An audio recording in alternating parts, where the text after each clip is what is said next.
Hi all of you welcome back to Rama Reddy maths academy. రేపు ఎవరెవరికైతే MSF exam ఉందో వాళ్ళందరి కోసం చూడండి అమ్మ, నేను ఎంఎస్ఎఫ్ని ముందు సెమ్లో చాలా క్లియర్గా యూనిట్ వైజ్ R22 వాళ్ళకి కావచ్చు అండ్ R18 వాళ్ళకి కావచ్చు చాలా క్లియర్గా చెప్పాను. చూడండి, first video related to R18, next వచ్చేసి R22. మీకు ఇంట్రోలోనే కనిపిస్తుంది JNTUH Pakka pass R22.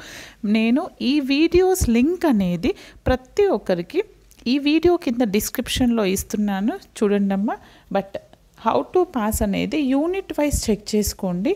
Each and every unit ఉందండి మన దగ్గర. ఒకవేళ మీకు R18 R22 R18 సిమిలర్గా అనిపిస్తే ఈ రెండు వీడియోస్ చెక్ చేసుకోండి. ప్రతి ఒక్కరికి ఇండివిజువల్గా చేయడం జరిగింది. And R18 R22 most expected questions కూడా ఇక్కడ చేశానండి కొన్ని. ప్రతి ఒక్కరు చూసుకోండి, ప్రతి ఒక్కదాని లింక్ అనేది ఇస్తాను. దీని ముందు చేసినటువంటి how to pass MSF 192 and 345 ఈ యూనిట్స్ చూడండి ఎన్ని వీడియోస్ ఉన్నాయి. How to pass MSF by Rama Reddy అని కొడితే బట్ ఆల్మోస్ట్ అన్ని మెంబర్షిప్లోనే ఉన్నాయి, ఏదో ఒకటి ఫ్రీగా ఉంటుంది బట్ మెంబర్స్కి మాత్రం కనిపిస్తాయండి. నేను ప్రతి ఒక్క వీడియో లింక్ అనేది ఈ వీడియో కింద డిస్క్రిప్షన్లో ఇస్తున్నాను. బాగా ప్రాక్టీస్ చేయండి. ఎలాంటి డౌట్స్ ఉన్నా వాట్సాప్ నుంచి కాంటాక్ట్ అవ్వండి. All the very best and thanks for watching.